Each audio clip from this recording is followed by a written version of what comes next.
జయశంకర్ భూపాలపల్లి జిల్లాలో real estate మోసం వెలుగులోకి వచ్చింది. కష్టపడి సంపాదించుకున్న సొమ్ముతో కొనుగోలు చేసిన భూమిని మధ్యవర్తి అక్రమంగా తన పేరిట పట్టా చేయించుకున్నాడని బాధితులు ఆవేదన వ్యక్తం చేస్తున్నారు. ఘాన్పూర్ మండలం చేల్పూర్ శివారులో జరిగిన ఈ భూ వివాదానికి సంబంధించిన పూర్తి వివరాలు ఈ విధంగా ఉన్నాయి. సర్వే నంబర్ 26 ప్లాట్ బాధితుడు నాగేష్ ఆవేదన వ్యక్తం చేస్తున్నారు. నమ్మకమే అతనికి శాపమైంది. చెమటోడ్చి దాచుకున్న సొమ్ముతో భవిష్యత్తు కోసం కొన్న భూమి ఇప్పుడు పరాయి పాలైందని ఒక సామాన్యుడు కన్నీరు మున్నీరవుతున్నాడు. జయశంకర్ భూపాలపల్లి జిల్లా గణాపూర్ మండలం చేల్పూర్ శివారులోని సర్వే నంబర్ 26లో గల ప్లాట్ నంబర్ 5 మరియు 6లను దేవరకొండ కోమల భర్త నగేష్ తన సొంత డబ్బులతో కొనుగోలు చేశారు. అయితే ఈ వ్యవహారంలో మధ్యవర్తిగా ఉన్న జక్కం రవికుమార్ తమను నిలువున మోసం చేశాడని బాధితుడు ఆరోపిస్తున్నారు. రిజిస్ట్రేషన్ చేయిస్తానని తన దగ్గర 5,50,000 రూపాయలు తీసుకున్నాడని వారు ఆరోపించారు. ఈ ప్రక్రియలో భాగంగా మాయమాటలు చెప్పి నమ్మించి ఆ భూమిని తన పేరు మీద పట్టా చేయించుకున్నాడని నగేష్ ఆవేదన వ్యక్తం చేస్తున్నారు. అంతేకాకుండా సదరు ప్లాట్లలో ఇప్పుడు అక్రమంగా నిర్మాణ పనులు కూడా చేపడుతున్నారని బాధితుడు వాపోతున్నారు. నాగేష్ మాట్లాడే మాటలు ఈ క్రింది విధంగా ఉన్నాయి. నేను నా కష్టార్జితంతో సర్వే నెంబర్ 26లో 5, 6 ప్లాట్లను కొన్నాను. దీనికి ఉత్తరాన దేవేందర్ ప్లాట్, దక్షిణాన 4వ నెంబర్ ప్లాట్, తూర్పున 18వ నెంబర్ ప్లాట్ సరిహద్దులుగా ఉన్నాయి. కానీ మధ్యవర్తి రవికుమార్ మమ్మల్ని మోసం చేసి తన పేరు మీద పట్టా చేయించుకున్నాడు. ఇప్పుడు అక్కడ అక్రమంగా కట్టడాలు కడుతున్నాడు. మాకు న్యాయం చేయాలని తమ ఆస్తిని అక్రమంగా కాజేసిన రవికుమార్ పై అధికారులు స్పందించి విచారణ జరిపి తమ భూమిని తమకు ఇప్పించాలని బాధితులు కోరుతున్నారు. న్యాయం జరగకపోతే ఉన్నత అధికారులను ఆశ్రయిస్తామని హెచ్చరిస్తున్నారు. 375 సర్వే నెంబర్ ఎంత? 25 జిల్లా కలెక్టర్ ఉన్నారు, ఆర్డీఓ, రెవెన్యూ డిపార్ట్మెంట్ ఉంది, రాజకీయ నాయకులు ఉన్నారు, మున్సిపాలిటీ ఉన్నది.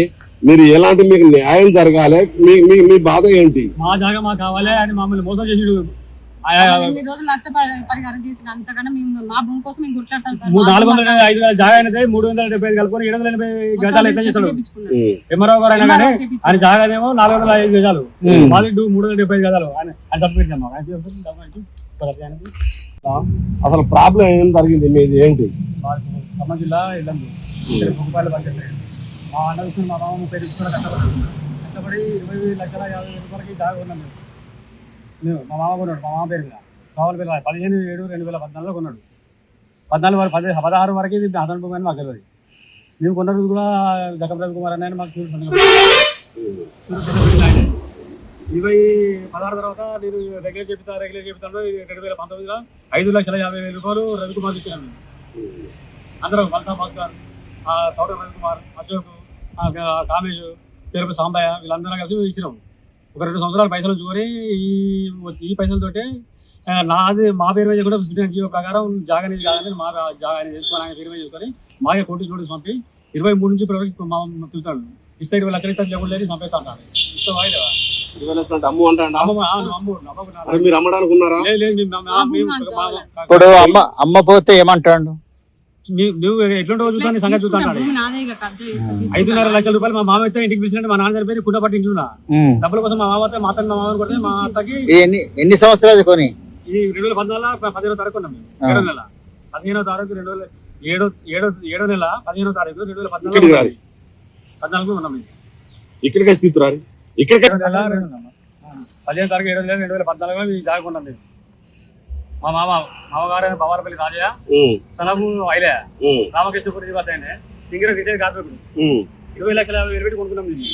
ఈ భూమి ఎంత? ఎన్ని గుంటలు? 375 గజాలు. ఇది 375 గజాలు మా జాగా. ఆ రిజిస్ట్రేషన్ రోజు 24 సర్వే నెంబర్ 24 డాక్యుమెంట్ నెంబర్ మాది 21 మాకు శివుడు సంతకం పెట్టింది కూడా రవికుమారే. ఈయన జక్కం రవికుమార్ శివుడు సంతకం పెట్టింది రవికుమార్ శివుడు సంతకం పెట్టాడు. ఈ గొడవలు అయితే పక్క బిల్డింగ్ గుళ్ళ కొడితే రెగ్యులర్ చేసుకుంటామన్నాడు. చేసుకుంటామంటే 5 పనిసి కింద పైసలు ఇవ్వండి, 35 లక్షలు కట్టాలి. ఆయనకి 25 లక్షలు ఫస్ట్ ఇద్దామంటే 5,5 లక్షలు నేను నా మామ మా భార్య ముగ్గురు కలిసి డబ్బులు ఇచ్చినాం. వలస భాస్కర్ కొనిచ్చాడు, తోట రవికుమార్ కూరచ్చాడు, అశోక్ అని నర్సంపేట ఆయనే, కామేష్ అని మంచిరాలు ఆయనే, పెరుపల్లి సాంబాయని రిటైర్మెంట్ ఇప్పుడు మొగలపల్లి ఉంటాడు. అందరూ కలిసి 25 లక్షలు ఇచ్చినాం. మాది 5,5 లక్షలు ఇచ్చినాం. ఆయనకి ఏమైంది నా పని కాలేదు అంటే 5,000 అన్నాడు. సరే ఈ లోపు 22 రూముల్లో మా నాన్న చనిపోయారు. నేను ఇంటికాడ కుదపట్టిన మా మామ డబ్బులకు వస్తే భూములు వేసుకుంటుంది మా మామని. డబ్బులు ఎక్కడ సాగు లేదు, సాగు ఎంత లంచంలో డబ్బులు వస్తాను, నువ్వు డబ్బుల కోసం రావద్దు ఇక్కడికి, ఈ డబ్బులు లేవు మొత్తం ఖర్చు అయిపోవాలి ఆయన. అమ్మ నాన్న ఇద్దరిని కొట్టిండట అన్న. అమ్మ నాన్న ఇద్దరు ఇంటికి పిలిచి వాళ్ళని ఇద్దరిని ఇంట్లో వేసి కొట్టేది. అమ్మని కొట్టేసరికి ఆమెకి టెన్షన్ ఒకటి అయిపోయి అప్పుడు పెరాల్సిస్ లాగా వచ్చేసింది అమ్మకి. వాళ్ళు చూసుకునేటోళ్ళు ఆడపిల్లలు మా నాన్నకి పెద్దదాన్ని. మా ఆయన సింగరేణిలో చేస్తారు.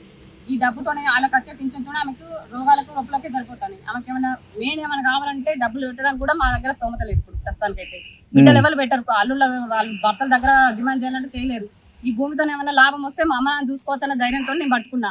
మా చెల్లెలకు కూడా ఇంత డబ్బులు ఇచ్చేసిన, అదేదో కొట్లాడేది నేను కొట్లాడితే లోకల్ ఉన్నా కదా అక్క నువ్వు తీసుకోని చెప్పేసి ఆ చెల్లెలు కూడా నాకు సపోర్ట్ చేసిర్రు.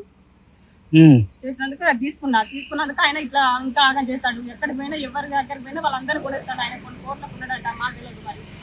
మరి మాకైతే డబ్బులు నేను మిడిల్ క్లాస్ నీ పేరు? నా పేరు దేవరకొండ నగేష్.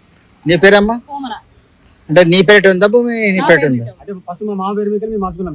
మీ మా పేరు ఏం పేరు? భవాలపల్లి రాజయ్య. భవాలపల్లి రాజయ్య. సన్న పైలయ్య. అమ్మకి పేరాల్సి వచ్చేసరికి ఆయనకి తిరిగి ఓపిక లేదు. నేను చూసుకుంటా అని చెప్పేసి నా పేరు మీదకి చేపించుకున్నాం.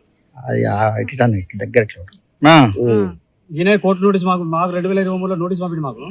మా మామకి ఏ లాయర్ దగ్గర పోతే ఆ లాయర్ని డిస్మిస్ చేసేస్తాను. నువ్వు ఆగానే మేము చూసుకుంటాం అంటే వాళ్ళందరూ డిసైడ్ చేయాలి. 3 లాయర్ పెట్టినారు. కోర్టు ఏమంటుంది 3 వాయిదాలు పరిధిలో కాగితాలు తెమ్మన్నది. 3 వాయిదాలు అయిపోయినాయి. జడ్జి మేడం 3 నెలలు రిలీఫ్ లో. ఇప్పుడు జడ్జిమెంట్ ఉండగా వీళ్ళు అయ్యరాదు కదా, మీరు కోర్టులో చెప్పారా మరి ఇట్లా మాది వెళ్ళకుండా ఎత్తురని? ఫస్ట్ తారీఖు వచ్చింది, మళ్ళీ అర్ధగంట వెళ్ళిపోయినా. జడ్జి గారు లేరు. నువ్వు ఏం చేసుకొని సావదే కానీ ఇప్పుడు ఉన్న సీన్ నడుచు బీహార్ లో ఉన్నాడు. శ్రేష్పారం అంటాడు ఆయన అన్నారా వీళ్ళు అన్నారా? బీహార్ ఈ సీ అంటాడు. అన్న ఎందుకు వస్తానన్నా ఈరలు కనపడుతుంది నేసేస్తారన్నా నన్ను అన్నాడా? నేను వచ్చినా మేము ఇక్కడికి చెప్పిన మా ఊరు నాకు మీకు ఇవ్వలేమంటారు అంటే ఎస్ఐ గారు మేము వాళ్ళు కంప్లైంట్ పెడితే మేము కంప్లైంట్ పెట్టి. ఎస్ఐ అంటే ఎవరు? గణపూర్ ఎస్ఐ. ఏం పేరు? అశోక్ ఆయన పేరు. అశోక్ అని ఎస్ఐ. ఆయన వేసుకోమని ఈయన చెప్పిండు. రవికుమార్ చెప్తే రవికుమార్ వీళ్ళకి చెప్పినట్ట. మేము వస్తే మాకు ఎస్ఐ గారు అండ ఉంది, మాకు అది వేసుకోమన్నాడు. నిన్న మమ్మల్ని ఆగమంటాడు, వాళ్ళని వేసుకోమంటాడు. వారం రోజులు సోమవారం ఆదివారం తిరుగుతాను. మరి ఎస్ఐ గారికి మీరు పిటిషన్ ఇచ్చిరా? కంప్లైంట్ ఇచ్చిండు మా మీద. ఇంకా కంప్లైంట్ ఇచ్చిరా అమ్మా? మీరు ఎస్ఐ గారిని వెళ్తే ఏమన్నాడు? ఎస్ఐ ఏమన్నాడు? మాట్లాడతామన్నాడు ఆయన. నిన్న పొద్దున పోతే సాయంత్రం రమ్మన్నాడు. సాయంకాలం వచ్చేసరికి రివ్యూ పోయింది. మళ్ళీ ఆయన సాయంత్రం రివ్యూలో పోయినా. Okay okay. ఇప్పుడు మీకు ఎలాంటి న్యాయం కావాలి? మీరు ఎవరి దగ్గరికి వెళ్ళాలి? మీకు కావాల్సిన న్యాయం. Okay okay. మీకు పేపర్లు అయితే అన్ని ఉన్నాయి కదా? ఆయన జాగ్రత్త. జడ్జి గారు ఏమంటారు చూపించినాక? 3 వాయిదాలు అయినాయి. ఒరిజినల్ కాగితాలు తీసుకురావే రవికుమార్ అని వాళ్ళ లాయర్ వేషాల వాళ్ళ లాయర్ చెప్తే 3 వాయిదాలు అడిగినాడు. 1 పోయి 2 పోయి 3 పోయినాయి. ఒక 2 వాయిదాలు అయితే మాకైతుంది. మాకు అయ్యే టైంలో ఏంటంటే ఈ చుట్టూ పింఛన్ వేసిండు, మట్టి పోసిండు. ఓకే. ఇక మేము కోర్టులో ఉంది కాబట్టి ముట్టద్దు అన్నట్టుగా మేము ముట్టుకోలే. ఇక మట్టి పోసిన మేము వెళ్ళే స్పీచ్ చేసిన మేము వెళ్ళే మన కోర్టు దగ్గర కేసు అవుతుంది మా మీద. దాన్ని చూసుకొని ఇప్పుడు దీని పేరు కూడా మొత్తం కబ్జా చేసేది.